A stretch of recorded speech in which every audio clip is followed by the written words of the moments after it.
last week's concert led by Oslin and his friends, the jazz concert, is that I'm pretty limited in my knowledge of music. And this might come evident to you as you look at the titles for this summer sermon series. These are songs that I know. And today's title certainly is one of those, Holding Out for a Hero by Bonnie Tyler. Now, if you know 80s music, if you were in high school at the time that I was, you know this song. And so in fact, as I was reading this passage and was thinking about this message about heroes, this was the song that was resonating with me. So if you think about it, if you were holding out for a hero until the end of the night, if you think you got to be strong and you got to be fast and he's got to be larger than life, you're probably thinking about this passage. Heroes. And heroes in our life is our lesson for today. Take, for instance, a story by Jack Eppoletto. He tells a story about his granddaughter that was in the second grade class, and she had the assignment to talk about her personal heroes. And Jack's son, that little girl's father, was so flattered to find out that she chose him. And so after school, the dad looked at his little girl and says, why did you pick me? And with all the honesty of that little girl, she looked up at her dad and she said, because I couldn't spell Arnold Schwarzenegger. Now, I'm going to try this story with you. Since my daughter attends an engineering school, I decided to share this with you. There's a story about 3 people that were sent to the guillotine. And the first was a lawyer. And when he gets up to the platform, he's blindfolded, he puts his head into the block, and the executioner pulls the lanyard, but nothing happens. And wanting to avoid a lawsuit, they decide to let the lawyer go free. The second guy that goes up to the guillotine is a priest. And they get him up to the block, they blindfold him, they pull the lanyard, but nothing happens. No blade comes down. Thinking it's divine intervention, they let the priest go free. The third guy is an engineer. When he gets up to the platform, he refuses to put on a blindfold. As his head is underneath the block, he kind of looks there and he says, "Hey, I think I see what your problem is." I'll see how well that does with Cora when I see her. Heroes and the part they play in our life is really central to our message for today, and certainly to our scripture. Now, before we get to our reading that's going to be shared by Lois, I want you to notice that there's going to be a shift here. You see, all summer long we've talked about King David, indirectly or directly. But today we move on. We go to the next great king of Israel, which is his son Solomon. So let's go right to the reading. Lois? The reading is 1 Kings 2, 10 through 12 and 3 through 14. Then David slept with his ancestors and was buried in the city of David. The time that David reigned over Israel was 40 years. He reigned 7 years in Hebron and 33 years in Jerusalem. So Solomon sat on the throne of his father David, and his kingdom was firmly established. Solomon loved the Lord, walking in the statutes of his father David. Only he sacrificed and offered incense at the high places. The king went to Gibeon to sacrifice there, for that was the principal high place. Solomon used to offer 1,000 burnt offerings on that altar. At Gibeon, the Lord appeared to Solomon in a dream by night, and God asked, "What should I give you?" And Solomon said, "You have shown great and steadfast love to your servant, my father David, because he walked before you in faithfulness, in righteousness, and in uprightness of heart toward you. And you have kept for him this great and steadfast love, and have given him a son to sit on his throne today. And now, O Lord my God, you have made your servant king in my place of my father David. Although I am only a little child, I do not know how to go out or come in. And your servant is in the midst of the people whom you have chosen, a great people, so numerous they cannot be numbered or counted. Give your servant, therefore, an understanding mind to govern your people, able to discern between good and evil, for who can govern this, your great people?" It pleased the Lord that Solomon had asked this. God said to him, "Because you have asked this and have not asked for yourself long life or riches or for the life of your enemies, but have asked for yourself understanding to discern what is right. I know according to your word. Indeed, I give you a wise and discerning mind. No one like you has been before you, and no one like you shall rise after you. I give you also what you have not asked, both riches and honor all your life. No other king shall compare to you. If you will walk in my ways, keeping my statutes and my commandments, as your father David walked, then I will lengthen your life. Thank you, Lois. Wow, what a passage. What a great statement on leadership. What a great statement about what to ask God. And as the scripture says, it is not about long life or riches or death for one's enemy. It's about wisdom and discernment and about correctly choosing right from wrong. This is what my heroes ask when I think about it.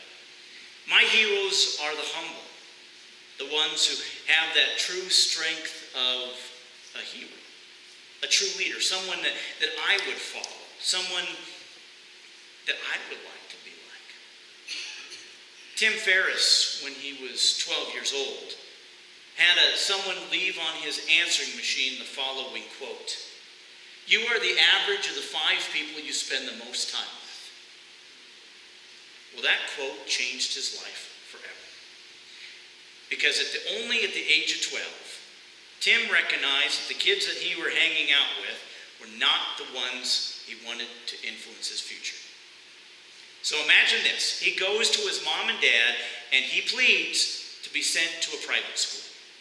4 years at St. Paul's School sent him on a path that led to a year abroad in Japan, studying judo and Zen meditation. 4 years at Princeton University, where he became an All-American wrestler, a national kickboxing championship, and eventually starting his own company at the age of 23. Tim knew what every parent intuitively knows, that we become like the people that we hang out with. You know, I think that illustration was present with Sarah and myself as we were leaving Cora up at school up in Rapid City last week. We hope that she falls in with the right crowd. We hope that she finds good people to lead her in the right direction, to help her make good decisions.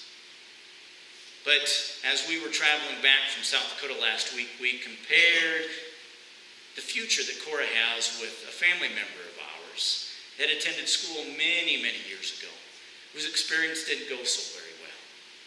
This family member chose this one decision, which led to this friend group, which then led to this negative decision, which then took that person into this direction, and so on and so on. Now, I realize that there are many factors that go into all the decisions that we make in our life, but as parents are grieving, we were thinking of all of the possibilities that Cora and Emma and their children have that could come before them, but also all the pitfalls that could trip someone up. Mike Murdoch, in his book, The Leadership Secrets of Jesus, quotes this: "Pay any price to stay in the presence of extraordinary people." I like that statement. I think that statement will preach. Heroes are the ones who lead us on right paths. Mike Murdoch tells the story of John Assaraf, who was a successful entrepreneur who built an internet company from 6 people to 1,500 people in just 1 year. His business, Bamboo.com, is on the NASDAQ stock exchange and continues to be a very innovative company in the area of the internet. As Murdoch tells it, John was a street kid who had been entangled in the world of drugs and gangs. When he landed a job at a gym at the Jewish Community Center across the street from his apartment in Montreal. There, his life was changed by the powerful principle that you become like those who you spend the most time with. In addition to earning $1.65 an hour, he received access to the men's health club. John recounts that he got his early education in business in the men's sauna. Every night after work from 9:15 to 10 p.m., he would find him in a steamy hot room listening to successful businessmen tell their tale of success and failure. And I quote here from the book: Many of those successful men were immigrants who had come to Canada to stake their claim, and John was fascinated as much by their setbacks as by their successes. The stories of what went wrong with their businesses, families, and health gave him inspiration because his own family was experiencing tremendous challenges and difficulties. And John learned that it was normal to have challenges, that other families also went through similar crises and still made it to the top. These successful people taught John to never give up on his dreams. No matter what the failure, they told him, try another way. Try going up, over, around, or through, but never give up. There's always a way. John also learned from these successful men that it makes no difference where you were born, what race or color you are, how old you are, or whether you come from a rich family or a poor family. Many of the men in that sauna spoke broken English. Some were single and some were divorced. Some were happily married, and some were not. Some were healthy, and others were in terrible shape. Some had college degrees, and some didn't. Some hadn't even been to high school. For the first time, John realized that success is not reserved just for those born into well-to-do families without challenges, and to whom every advantage has been given. He realized that no matter what the conditions of your life, you could build a life of success. He was in the presence of men from all walks of life who had done it and freely shared their wisdom and experience with him. Every night, John attended his own private business school in the sauna of a Jewish community center. Heroes to me are these kind of people that I want to hang out with. I'm talking about those who are humble, those who are the encourager, those who are a positive influence in my life. My heroes are people like my dad, who I can always call up, and he can always say, yeah, I served a church like that. Or my mentor, Brian, who has got to be the most spiritual person I've ever met. I'll tell you what, on the planet, I would lift Brian up as anyone that could pray better than anyone else. Or my good friend Warren, who, if I'm just having a tough day, I will call him up and he will make me laugh. These are people, they're not superheroes. These are not ones that get things done at all costs, that move mountains but forget relationships. When I think of heroes, I think of these people in my life. People who by faith are following God's call to not only love God, but to love each other. So, who are your heroes? I want you to get in your neighbor groups right now and talk about who your heroes are. I don't want you to use any names. I just want you to talk about their characteristics. We'll give you just a couple minutes. So look around you and kind of ask those that are around you, talk about who your heroes are and what kind of characteristics they have.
Now, no names, but what kind of characteristics of a hero, what makes someone a hero to you? Who would like to share? I heard something. Helping others. Strong. Commitment. Honest. Is that what I heard? Honest. Dependable. A Christian. Integrity. Respectful. positive, sense of humor. I think I heard kind, humility, loving and kind, caring. You know what I did not hear? Was someone that saved you from a burning building. Or someone that stopped a car accident. Now, those are still heroes. Those are people that perform heroic action. But just walking around and listening to you, I heard stories of people that meant something to you. That sacrificed their time for you. People that you look up to. People that you want to be. These are powerful people, and really, in my opinion, when I hear your stories, these are the people that are asking the right questions, just as Scripture says. And these are the people Scripture says have God's ear. I want to end today with a very powerful poem that is called Children Learn What They Live. And the poem goes like this. If children learn with criticism, they learn to condemn. If children learn with hostility, they learn to fight.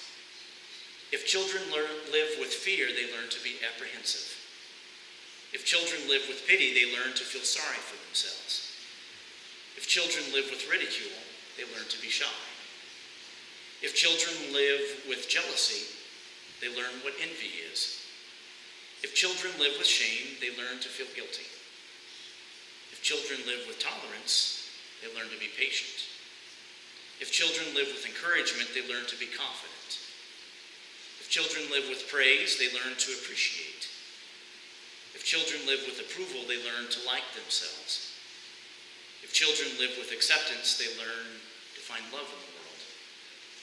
If children live with recognition, they learn to have a goal. If children live with sharing, they learn to be generous. If children live with honesty and fairness, they learn what truth and justice are. If children live with security, they learn to have faith in themselves and in those around them. If children live with friendliness, they learn that the world is a nice place in which to live. If children live with serenity, they learn to have peace of mind. With what are your children living? We are all children of God. Let us be the hero for someone who needs some encouragement. Let us be the hero for someone that others can look up to. Let us be the people of faith that we want to be. And let us be the people that others want to surround themselves with. And yes, we're going to find the stories of faith of people in our Bible. But I also believe that these heroes are sitting right next to you. Let us have faith to be the hero to someone else. Amen. I'm going to turn it over to the ushers as we give back to God.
rise for our doxology.